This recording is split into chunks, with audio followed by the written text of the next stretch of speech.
Saat itu usiaku baru 8 tahun, namun memiliki ingatan kuat hingga hampir seluruh kejadian terekam dan mampu diceritakan kembali dengan sangat detail. Tinggal di perkampungan yang asri, tepat di sebuah perbatasan kabupaten, di mana hal-hal mistis seakan sudah bukan lagi tabu untuk diyakini. Ayah seorang nelayan, hanya tamatan SD kelas 5. Namun dengan tangan ajaibnya, ayah mampu menjamin tiap hari bisa mencukupi makan dan sekolah. Ibu seorang IRT, tamatan SLTP. Dari ibulah, berbagai prestasi dapat kurai dengan mudah. Ibu memang hanya tamatan SLTP, namun semangat memberikan pendidikan tertinggi pada anak-anaknya tidak perlu dipertanyakan. Aku terlahir sebagai anak pertama dari 2 bersaudara, memiliki adik bayi yang masih kecil. Orang tua ibu cukup terpandang di desa. Kakek dan nenek keduanya adalah mu'alaf. Kakek asli Minahasa dengan marga Onsu, dan nenek dari Siau dengan marga Tamalero. Saat desa kami belum mekar, kakek menjabat sebagai kepala jaga. Lalu setelah berhasil memekarkan desa yang memang cukup jauh dari pusat, kakek terpilih menjabat sebagai kepala desa, atau biasa dikenal dengan hukum tua. Dari sinilah kisah buruk itu dimulai. Di tengah kesibukan kakek menata daerah kekuasaan, dengan tiba-tiba nenek jatuh sakit. Mulanya kami mengira itu hanya sakit biasa. Bisa saja nenek kelelahan mendampingi kakek dalam tugas. Pengobatan dijalankan. Saat itu semua akses tidak semudah sekarang. Kami hanya punya dimmer, tempat berkeluh kesah dan mengambil resep obat yang tidak murah. Melihat pengobatan medis seakan tidak membawa perubahan apapun, pengobatan alternatif pun dilangsungkan. Ibu dari ayah, aku biasa memanggilnya Mak Uwa, dengan gigih berusaha mengobati nenek. Sebutan orang kampung, kanal gurumi, adalah sebuah penyakit disebabkan karena arwah orang yang sudah meninggal mencoba menegur, berbicara, atau mengusik orang yang masih hidup. Dengan berbagai ancaman Mak Uwa semburkan kepada nenek yang tiap hari mengerang kesakitan. Menurut Mak Uwa, nenek kanal gurumi dari arwahnya suami teman nenek yang sama-sama berasal dari Sanggar. Saya sodor kamu dengan alu kayu penuh capek ini kuburmu, Bu. Pulang sana, pulang, atau mau kubakar. Kalimat yang terus diulang Mak Uwa. Setelah itu, tubuh nenek dibaluri dengan bawang merah.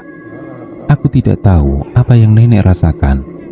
Yang pasti, raut mukanya menampakkan kesakitan. Setelah Mak Uwa, berbagai pengobatan lain terus dilakukan.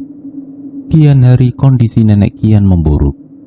Tiada hari tanpa air mata, tanpa ungkapan putus asa pada binar matanya. Aku adalah cucu pertama dan yang paling besar. Namun bahkan di depanku, nenek tidak bisa menyembunyikan sakitnya. Padahal nenek adalah sosok panutan akan ketegarannya. Suatu hari, keluarga besar dikumpulkan di kamar tempat nenek selama ini dirawat. Untuk kali pertama, aku menyaksikan kakek berlutut dan menangis. Iya, bahkan lelaki hebat yang selalu tampil gagah itu menjatuhkan air mata. Aku yang masih tidak tahu apa-apa, berusaha memahami keadaan sekitar.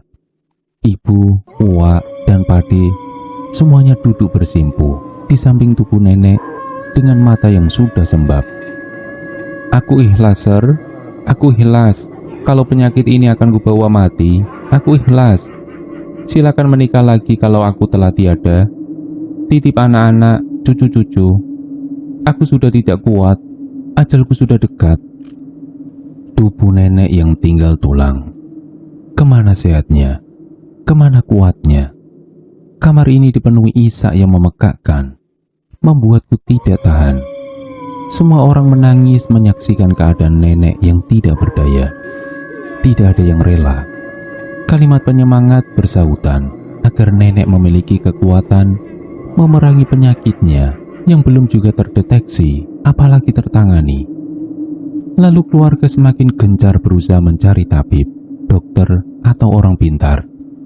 Siapapun yang bisa menyembuhkan nenek akan dianggap sebagai keluarga dan dijanjikan upah. Hampir putus asa, setelah hampir puluhan orang kembali tanpa membawa kabar gembira. Hingga saat itu tiba, kakak sepupu ayah pulang dari perantauannya, membawa seorang teman. Sekilas, dia seperti seorang lelaki. Dengan gaya perlente, dia menghipnotis orang. Dia adalah perempuan. Kakak sepupu ayah mengatakan bahwa temannya ini bukanlah orang biasa. Temannya yang dipanggil Ade ini pernah mengalami kematian, lalu dihidupkan kembali. Orang-orang menyebutnya mati suri. Ade juga bercerita hal apa saja yang dia temui saat dia mati, sampai bangkit lagi dan berhasil membuat orang yang datang melayat lari ketakutan. Keluarga besar berunding membahas bagaimana pola penyembuhan penyakit nenek yang sudah sekarat. Lalu mereka berkeliling rumah, seperti menempatkan patok tiang sebagai tanda. Beberapa kejadian aneh pun menyelimuti kediaman kakek dan nenek. Dari sering munculnya anjing, padahal penduduk desa kami semuanya muslim. Suara-suara burung aneh, gelak tawa kuntilanak, bayangan hitam mengerikan, dan masih banyak lagi kejadian mistis yang sulit dijelaskan. Bahkan mereka sampai membuat tombak dan panah saat tiap malam berburu berbagai jenis binatang yang aneh luar biasa. Selain pengobatan dengan merapalkan doa-doa, berbagai tumbuhan herbal sejenis daun dan akar diramu dan diminumkan. Perlahan namun pasti, nenek mulai tampak lebih baik. Meski semakin gencar saja, tiap malam orang-orang berburu binatang aneh yang sering muncul di kediaman rumah kakek dan nenek. Rumah ini sudah saya benteng kakak, jadi mereka tidak bisa masuk. Jelas adik, suatu ketika kami bertanya-tanya, mengapa binatang-binatang aneh itu sering muncul. Rupanya, dulu rumah kakek dan nenek bisa mereka masuki dengan sesuka hati. Patok pada 4 titik pekarangan yang mengelilingi rumah adalah penangkal agar energi negatif mereka tidak bisa masuk. Ketika sedang mengintai dan mencari celah, binatang-binatang itu sudah terlihat oleh orang-orang dan segera memburunya. Ayah pernah bercerita bahwa pernah sekali tombaknya menyentuh seekor anjing bermata merah. Sayangnya, anjing itu mendengar langkah teman ayah yang ikut memburu. Anjing itu lalu segera berlari hingga tombak itu meleset. Suatu hari, ramai orang mendatangi kamar tempat nenek berbaring. Keadaan nenek memang belum sepenuhnya pulih, namun tidak seburuk beberapa waktu kemarin. Rumah yang biasanya ramai dengan orang menjenguk dan mendoakan, kini diblok dan hanya keluarga inti dan pengobat yang bisa masuk. Kata adik, ternyata ada orang jahat yang memanfaatkan waktu kunjungan yang ramai untuk menambah mantra, hingga nenek semakin kesakitan. Maka aturan kunjungan terbatas diberlakukan. Bu, mereka sedang apa? Tanyaku pada ibu saat lantai kamar nenek dibobol dengan besi besar. Shh, diam, jawab ibu meletakkan jari telunjuk di dekat bibir. Orang-orang itu terus menggali hingga aksi terhenti saat mendapatkan sesuatu terbungkus kain. Adik mengambil kain itu lalu membereskan semuanya. Kain pembungkus itu rupanya adalah kain kafan, sementara di dalamnya berisi sepotong emas dan entah benda apa lain yang dirahasiakan orang-orang dewasa itu. Mereka hanya mengatakan bahwa itu adalah biang dari sakitnya nenek. Benda itu dihancurkan dengan cara dibakar. Rumah kakek dan nenek disiram dengan air yang didoakan. Kata adik, penyakit nenek selama ini adalah kiriman dari orang yang membenci kakek.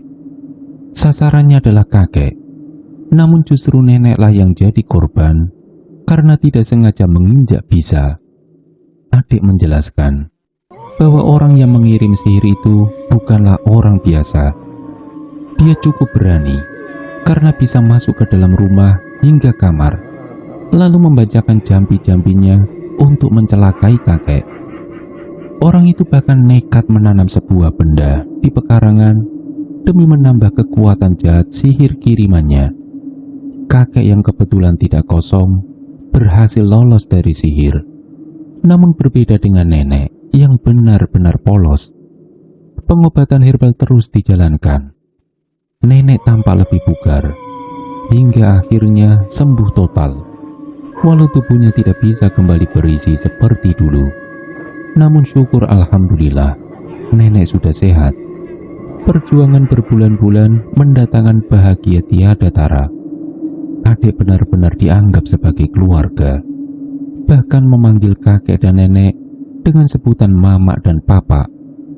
Keluarga kami benar-benar berterima kasih atas bantuan adik. Melalui perantaranya, kesembuhan itu datang. Sekarang usiaku sudah 20 tahun. Tengah kuliah menuju semester 7. Keadaan kakek dan nenek sehat dan kuat. Kakek kini tidak menjabat apapun di desa. Tetapi ibu masuk ke dalam struktur perangkat. Keluarga kami cukup bahagia dengan kesederhanaan.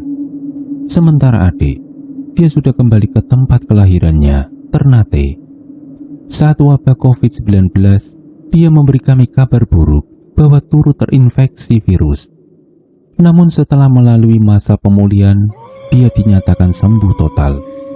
Lagi-lagi, dia memberi kami kejutan. Santet, sihir, dan ilmu hitam juga masih ada hingga saat ini. Mengikuti jejak Mak Uwa dan Pak Uwa, ayah juga suka menolong orang dengan pengobatan herbal. Bahkan aku ikut terciprat. Saat yang datang berobat adalah seseorang yang mengalami gangguan jin atau mistis, aku bisa mendeteksinya. Meskipun baru kali pertama bertemu, kita memang tidak bisa menutup mata bahwa kita hidup berdampingan dengan dunia gaib. Terkadang penyakit hati menggelapkan mata, lalu bersekongkol dengan iblis demi menjatuhkan orang yang tidak disuka. Hingga saat ini, kami tidak diberitahu siapa dukun bejat yang melakukan hal rendah itu. Namun begitu lebih baik. Jika saja kami diberitahu, pastilah kami, cucu-cucu yang beranjak dewasa ini, sudah menuntut dendam pembalasan. Membayar tiap air mata dan jeritan pesakitan 12 tahun silam.